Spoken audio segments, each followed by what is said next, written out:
നമ്മുടെ ഗവർണർ രാജേന്ദ്ര വിശ്വനാഥ് ആർലേക്കർ എന്ന് കാലിക്കറ്റ് യൂണിവേഴ്സിറ്റിയിൽ വന്നിരുന്നു. കാലിക്കറ്റ് യൂണിവേഴ്സിറ്റിയിൽ വന്ന സമയത്ത് അദ്ദേഹത്തിന് അവിടെയുള്ള ഒരു ബോർഡ്, അത് SFIയുടെ ബോർഡാണ്. അതിൽ എഴുതിയിരുന്ന we need chancellor not Savarkar എന്നായിരുന്നു. ഇത് അദ്ദേഹത്തെ പ്രകോപിപ്പിച്ചു. അദ്ദേഹം പറയുന്നത് സവർക്കറിന് എന്താ കുഴപ്പം, സവർക്കർ ജനങ്ങൾക്ക് വേണ്ടിയല്ലേ പ്രവർത്തിച്ച്, സവർക്കർ എങ്ങനെയാണ് രാജ്യദ്രോഹിയാകുന്നത് എന്നൊക്കെയാണ് അദ്ദേഹത്തിൻ്റെ ചോദ്യം. ഈ വിഷയമാണ് നമ്മൾ അടുത്തായിട്ട് സംസാരിക്കുന്നത്. അജിംസ്, ഈ ജനുവരിയിലാണെന്ന് തോന്നുന്നു അരുൺ ഷൂറിയുടെ സവർക്കറെ കുറിച്ചിട്ടുള്ളൊരു പുസ്തകം വരുന്നുണ്ട്, സവർക്കർ ആൻഡ് ദി ഫാക്ട്സ് എന്നും പറഞ്ഞിട്ട്. അപ്പോൾ അതിൻ്റെ അകത്ത് സവർക്കർ ഗാന്ധിയുമായിട്ടുള്ള അവരെ കൂടിക്കാഴ്ചയോ ബാക്കി ഇതിനൊക്കെയുള്ള സവർക്കറെ കുറേ അവകാശവാദങ്ങളെ പൊളിക്കുന്നതാണ് നല്ല റിപ്പോർട്ടുകൾ അതിനെക്കുറിച്ചിട്ട് വന്നിട്ടുള്ളത്. ഈ സമയത്ത് തന്നെയാണ് ആർലേക്കറിനെ കുറിച്ച് അറിയാൻ നമുക്ക് അടിസ്ഥാനപരമായ ഒരു RSS കാരൻ കൂടിയിട്ടാണ് യൂണിവേഴ്സിറ്റിയിൽ വരുന്നു. അവിടെ ഇങ്ങനെ ഒരു ബോർഡ് കാണുന്നു. ഉടനെ തന്നെ സവർക്കറെ കുറിച്ചിട്ടുള്ള പ്രസ്താവനകൾ നടത്തുന്നു. എന്താണ് അജിംസിന് തോന്നുന്നത്? ആർലേക്കർ ജന്മം കൊണ്ട് ഗോവക്കാരനുള്ളത് ഒരു മറാഠിയാണ്. മറാഠികളെ സംബന്ധിച്ച് സവർക്കർ വീരപുരുഷനാണ്, നമുക്കറിയാം. അവർ വീരപുരുഷനാണ്. രണ്ടാമത് RSS കാരനാണ്. RSSൻ്റെ ഐഡിയോളജിയായ ഹിന്ദുത്വയുടെ ഉപജ്ഞാതാവാണ് സവർക്കർ. സ്വാഭാവികമായിട്ടും അദ്ദേഹത്തിന് വ്യക്തിപരമായി സവർക്കറോട് ആനുകൂല്യമുണ്ടാവും. പക്ഷേ അദ്ദേഹം ഇവിടെ വരുമ്പോൾ കാണുന്നത് ആ ബോർഡ് സ്ഥാപിച്ചത് അദ്ദേഹത്തിനെതിരെയല്ല, ആർലേക്കർക്കെതിരെ സ്ഥാപിച്ചതല്ല, ആരിഫ് മുഹമ്മദ് ഖാനെതിരെ സ്ഥാപിച്ച ബോർഡാണ്. ആ ബോർഡിൻ്റെ വാക്കുകൾ മാത്രമാണ് അദ്ദേഹം ഉദ്ധരിക്കുന്നത്. പക്ഷേ അതിനൊരു രാഷ്ട്രീയമുണ്ട്. ആ രാഷ്ട്രീയം എന്താണ്? അത് യൂണിവേഴ്സിറ്റികളുടെ സാഫ്രണൈസേഷനായിട്ട് ബന്ധപ്പെട്ടതാണ്. അത് ആരിഫ് മുഹമ്മദ് ഖാനെതിരെ വിളിച്ച മുദ്രാവാക്യം SFI ഇപ്പോൾ വിളിക്കുന്നുണ്ടോ ആർലേക്കർക്കെതിരെ എന്നുള്ളൊരു ക്വസ്റ്റ്യൻ ഉണ്ട്. ആരിഫ് മുഹമ്മദ് ഖാനെതിരെ എത്രമാത്രം പ്രൊട്ടസ്റ്റ് ചെയ്തിരുന്നോ അത്രയും പ്രൊട്ടസ്റ്റ് SFI ആർലേക്കർക്കെതിരെ ഇപ്പോൾ നടത്തുന്നുണ്ടോ എന്നുള്ളൊരു ക്വസ്റ്റ്യൻ ഉണ്ട്. കാരണം ആരിഫ് മുഹമ്മദ് ഖാനേക്കാൾ വോക്കലായിട്ടുള്ള, ആരിഫ് മുഹമ്മദിനേക്കാൾ എവിഡൻ്റ് ആയിട്ടുള്ള RSS കാരനാണ് ആർലേക്കർ. അദ്ദേഹത്തിൻ്റെ പാസ്റ്റ് RSS കാരനാണ്. അദ്ദേഹം ഇതിനു മുമ്പ് പ്രവർത്തിച്ചിരുന്ന ബീഹാറിൽ അദ്ദേഹം ഗവർണറായിരുന്നു. ബീഹാറിൽ അദ്ദേഹം ഗവർണറായിരുന്നപ്പോൾ അദ്ദേഹം പ്രവർത്തിച്ചതിൻ്റെ അത്ര രൂക്ഷമായി ഇവിടെ പ്രവർത്തിക്കുന്നില്ല. അദ്ദേഹം അത്ര രൂക്ഷമായി പ്രസ്താവനകൾ നടത്തുന്നില്ല ഇവിടെ എന്നുള്ളത് ശരിയാണ്. അവിടെ സെനറ്റ് യോഗത്തിൽ അധ്യക്ഷത വഹിക്കുന്ന ആളായിരുന്നു ആർലേക്കർ. നിങ്ങളൊന്ന് ആലോചിച്ച് നോക്കുക, ഒരു ചാൻസലർ, ഒരു ഗവർണർ ഒരു യൂണിവേഴ്സിറ്റിയുടെ സെനറ്റ് യോഗത്തിൽ അദ്ദേഹത്തിന് അധ്യക്ഷത വഹിക്കാം. സാധാരണ അങ്ങനെ ഇരിക്കാറില്ല. ചാൻസലർമാർ, ഗവർണർമാർ ചാൻസലർമാരാവുന്നിടത്ത് യൂണിവേഴ്സിറ്റിയുടെ സെനറ്റ് യോഗത്തിൽ പോയി അദ്ദേഹം അധ്യക്ഷത വഹിക്കില്ല. പക്ഷേ അവിടെ ബീഹാറിൽ അദ്ദേഹം ഇറങ്ങി കളിച്ചൊരു ചാൻസലറായിരുന്നു. ഇവിടെ അങ്ങനെ അദ്ദേഹം ഇറങ്ങി കളിച്ചിട്ടില്ല ഇതുവരെ. പക്ഷേ ആ മുദ്രാവാക്യം, ആ എഴുതി വെച്ച ബാനറിൽ എഴുതി വെച്ച മുദ്രാവാക്യം ആരിഫ് മുഹമ്മദ് ഖാൻ എത്രമാത്രം സ്യൂട്ടബിളാണോ അതിനേക്കാൾ കൂടുതൽ സ്യൂട്ടബിളാണ് ആർലേക്കർക്ക്. അത് മനസ്സിലാക്കിക്കൊണ്ടാണ് അദ്ദേഹം അതിനോട് പ്രതികരിക്കുന്നത്. മറ്റൊരു കാര്യം, അദ്ദേഹം ആ പ്രസംഗത്തിൽ പറയുന്ന മറ്റൊരു കാര്യമുണ്ട്. എഡ്യൂക്കേഷൻ സിസ്റ്റത്തെ നിങ്ങൾ രാഷ്ട്രീയവൽക്കരിക്കരുത് എന്നാണ് പറയുന്നത്. അത് ഈ ബാനർ ചൂണ്ടിക്കാട്ടിയിട്ടാണ് പറയുന്നത്. നമ്മൾ സ്വാതന്ത്ര്യം നേടിയപ്പോൾ 3/4 നൂറ്റാണ്ടായിട്ടും ലോകത്തിന് മുമ്പിൽ എഴുന്നേറ്റ് നിൽക്കാൻ നമുക്ക് കഴിയുന്നില്ല. അതിൻ്റെ കാരണം ഈ വിദ്യാഭ്യാസത്തിൻ്റെ രാഷ്ട്രീയവൽക്കരണമാണ്. അത് നമ്മൾ മാറ്റിമറിക്കണം. രണ്ട് സെനറ്റ് അംഗങ്ങളോടും മറ്റുള്ളവരോടും പറയുകയാണ്, നിങ്ങളാണ് ഗൈഡ് ചെയ്യേണ്ടത് വിദ്യാർത്ഥികളെ. ഇങ്ങനെ രാഷ്ട്രീയവൽക്കരിക്കുന്നതിന് പകരം നിങ്ങൾ ഗൈഡ് ചെയ്യണം എന്നാണ് അദ്ദേഹം പറയുന്നത്. പക്ഷേ യഥാർത്ഥത്തിൽ നമ്മുടെ വിദ്യാഭ്യാസ സമ്പ്രദായത്തെ യഥാർത്ഥത്തിൽ രാഷ്ട്രീയവൽക്കരിക്കുന്ന ആരാണ്? അപ്പോൾ നമ്മുടെ ഒരു ഹയർ എഡ്യൂക്കേഷൻ സിസ്റ്റം സ്വാതന്ത്ര്യത്തിന് ശേഷം എടുത്തു കഴിഞ്ഞാൽ നമുക്ക് ഒരുപാട് പ്രശ്നങ്ങളുണ്ടായിരുന്നു. കാരണം അതിനുമുമ്പ് ബ്രിട്ടീഷുകാരാണ് ഭരിച്ചത്. അവർ ഉണ്ടാക്കി വെച്ചൊരു എഡ്യൂക്കേഷൻ സിസ്റ്റം എന്താണ്? അതൊരു എലീറ്റ് ക്ലാസ്സിന് മാത്രം ആക്സസ് കിട്ടുന്ന ഒരു എഡ്യൂക്കേഷൻ സിസ്റ്റമാണ്. അതിൻ്റെ പിന്നെ ലാക്ക് ഓഫ് ഫണ്ട്, അവർ വിദ്യാഭ്യാസമൊന്നും പൈസ ഇൻവെസ്റ്റ് ചെയ്യേണ്ടായില്ല ഇന്ത്യയിൽ. അപ്പോൾ അതിൻ്റേതായ പ്രശ്നങ്ങളും പരിമിതിയും ഉണ്ടായിരുന്നു. പിന്നീട് വന്ന സർക്കാരുകൾ, സ്വാതന്ത്ര്യത്തിന് ശേഷം വന്ന സർക്കാരുകൾ അതിനെ കുറേ കൂടി ജനകീയമാക്കാൻ, വിദ്യാഭ്യാസത്തെ ജനകീയമാക്കാൻ വേണ്ടി ശ്രമിച്ചു. പക്ഷേ അപ്പോഴും ഡെവലപ്ഡ് കൺട്രീസുമായിട്ട് നോക്കുമ്പോൾ നമ്മുടെ GDPയുടെ വളരെ തുച്ഛമായ പെർസെൻറ്റേജാണ് നമ്മൾ വിദ്യാഭ്യാസത്തിന് ഇൻവെസ്റ്റ് ചെയ്യുന്നത്. ഇപ്പോഴും അങ്ങനെ തന്നെയാണ്. ഈ 2026 എന്താണ് 2025-26 ബഡ്ജറ്റിലും തുച്ഛമാണ്.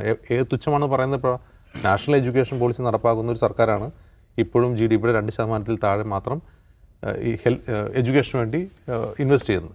അപ്പോൾ അങ്ങനെ ഒരു പ്രശ്നം നിലനിൽക്കുമ്പോഴാണ് നമുക്ക് അല്ലാതെ തന്നെ ഇങ്ങനെയുള്ള ഇൻഫ്രാസ്ട്രക്ചർ പ്രശ്നങ്ങളുണ്ട്, ഫണ്ടിൻ്റെ പ്രശ്നങ്ങളുണ്ട്. അതുകൂടാതെ നമ്മുടെ ഹയർ എഡ്യൂക്കേഷൻ സിസ്റ്റത്തെ മൊത്തം സഫ്രണൈസ് ചെയ്യുന്നു എന്നൊരു ആക്ഷേപമുണ്ട്. ഇത് പോരാഞ്ഞിട്ട് നമ്മുടെ റിസർച്ച് ഇൻസ്റ്റിറ്റ്യൂട്ടുകളുടെ, രാജ്യത്തിൻ്റെ പ്രീമിയം റിസർച്ച് ഇൻസ്റ്റിറ്റ്യൂട്ടുകൾ ഇന്നത്തെ അവസ്ഥ പരിതാപകരമെന്ന അവസ്ഥയാണ്. ഈ റിസർച്ചേഴ്സ് എന്ന് പറയുന്ന ആളുകൾ മുഴുവൻ ഇന്ത്യ വിട്ടു പോവുക.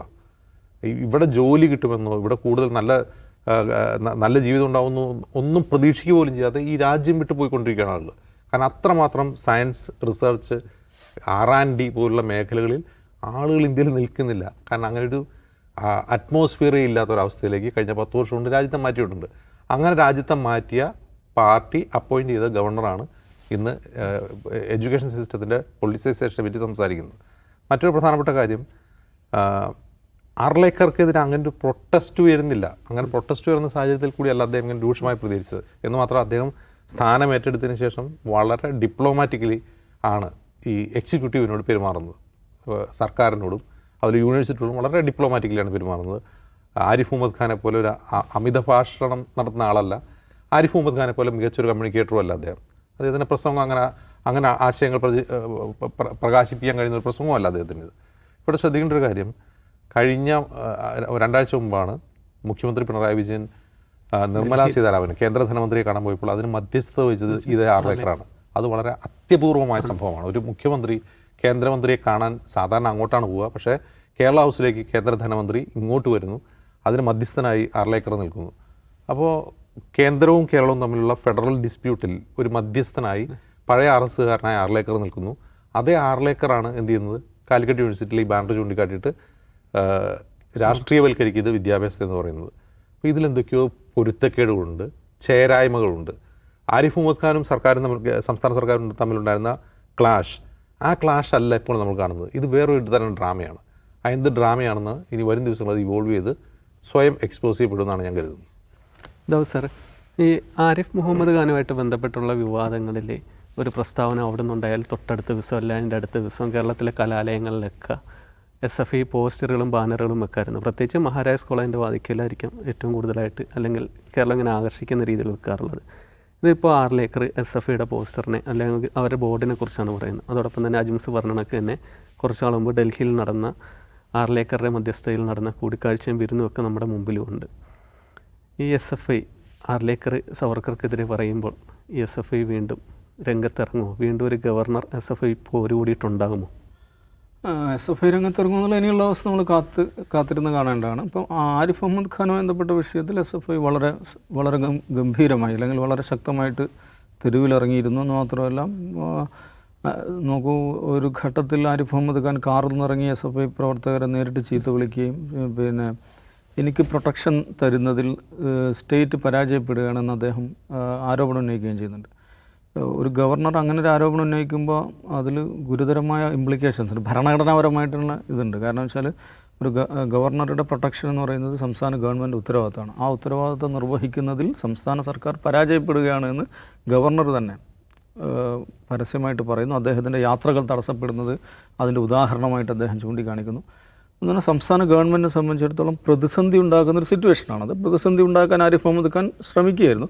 പക്ഷെ അങ്ങനെ പ്രതിസന്ധി ഉണ്ടാക്കുന്നൊരു സിറ്റുവേഷനായിട്ടും SFI ആ സമരവുമായിട്ട് ശക്തമായിട്ട് മുന്നോട്ട് പോകുന്നതാണ് നമ്മൾ കണ്ടത്. അതിൽ ഒരു വിട്ടുവീഴ്ചയ്ക്ക് അവർ തയ്യാറായിരുന്നില്ല. ആർലേക്കറുടെ കാര്യത്തിൽ അവരെന്താണ് ചെയ്യാൻ പോകുന്നത് എന്ന് നമുക്കറിയില്ല. നമ്മളതിൽ ജഡ്ജ്മെൻറ്റിൽ പ്രെജുഡൈസ്ഡാവേണ്ട കാര്യമില്ല. ഇപ്പോൾ അദ്ദേഹം സംസാരിച്ചത് ഈ SFI അവിടെ ഉയർത്തിയ ഒരു ബാനറിനെ കുറിച്ചുള്ള അദ്ദേഹത്തിൻ്റെ കാഴ്ചപ്പാട്. ആ കാഴ്ചപ്പാട് എന്തുകൊണ്ട് എന്നുള്ളത് അജിംസ് വിശദീകരിച്ചു. ഒന്നും സവർക്കറെ തള്ളിപ്പറയുക എന്നുള്ളത് ഒരു മറാഠിക്ക് സഹിക്കാൻ പറ്റില്ല. ഇപ്പോൾ മഹാരാഷ്ട്രയിലെ രാഹുൽ ഗാന്ധി സവർക്കറെ പരിഹസിക്കുകയും ചീത്ത പറയുകയും ചെയ്യുമ്പോൾ വലിയ പ്രതിസന്ധിയിലാവാറുള്ളത് മഹാരാഷ്ട്രയിലെ കോൺഗ്രസ്സുകാരാണ്. അവരത് സബ്സ്ക്രൈബ് ചെയ്യുന്നില്ല, രാഹുൽ ഗാന്ധിയുടെ ഐഡിയ. പിന്നെ ഒരു RSSകാരനാണ് അദ്ദേഹം. RSS എന്ന് പറഞ്ഞാൽ എന്താ പറയുക, ശരിക്കും ട്രൗസർ ഇട്ട് ശാഖയിൽ പോയി വളർന്നു വന്ന RSകാരനാണ് ആർലേക്കർ. അപ്പോൾ അദ്ദേഹത്തിൻ്റെ ഒരു ഐഡിയോളജിക്കൽ ഫാദർ ഫിഗർ എന്നുള്ള നിലക്കാണ് അദ്ദേഹം ഈ സാവർക്കറെ കാണുന്നത്. അങ്ങനെ ഒരാൾ ഒരു മോശം ഷെയ്ഡിൽ നിർത്തുന്ന ഒരു പോസ്റ്റർ അല്ലെങ്കിൽ ഒരു ബാനർ അദ്ദേഹത്തിന് സഹിക്കാൻ പറ്റില്ല. അപ്പോൾ എനിക്ക് തോന്നുന്നത് ആർലേക്കറെ സംബന്ധിച്ചിടത്തോളം നോക്കൂ, അദ്ദേഹം ഇത് ഇനിയുള്ള ദിവസങ്ങളിൽ ഇത്തരം എൻകൗണ്ടേഴ്സ് ഇനിയും അദ്ദേഹം അഭിമുഖീകരിക്കേണ്ടി വരും. കാരണം സാവർക്കറെ ഒരു ഹീറോ ആയിട്ട് കാണുന്ന ഒരാൾക്ക് മലയാളികളോട് സംസാരിക്കുമ്പോൾ പ്രശ്നങ്ങളുണ്ടാകും. കാരണം സാവർക്കർ അങ്ങനെയല്ല പൊതുവെ മലയാളി കാണുന്നത്. അല്ലെങ്കിൽ കേരളത്തിൻ്റെ ഒരു രാഷ്ട്രീയ ബൗദ്ധിക മണ്ഡലത്തിൽ സാവർക്കറിൻ്റെ സ്ഥാനം അങ്ങനെയല്ല. അദ്ദേഹം ഷൂ വർക്കർ എന്നുള്ളതാണ്. സാവർക്കർ എന്ന് സോഷ്യൽ മീഡിയയിൽ പറയാറില്ല, ഷൂ വർക്കർ എന്നാണ്. ബ്രിട്ടീഷുകാരുടെ ഷൂ നക്കിയ അവർക്ക് ഡസൻ കണക്കിന് മാപ്പപേക്ഷകൾ എഴുതി കൊടുത്ത് പുറത്ത് വന്നു ബ്രിട്ടീഷുകാരുടെ ഇൻസെൻറ്റീവ് പെൻഷനോ അത് പറ്റി ജീവിച്ച, അലവൻസ് പറ്റി ജീവിച്ച ഒരാൾ. അദ്ദേഹത്തെ സംബന്ധിച്ച് ബ്രിട്ടീഷുകാർക്കെതിരെ സമരം ചെയ്യുക എന്നുള്ളതായിരുന്നില്ല.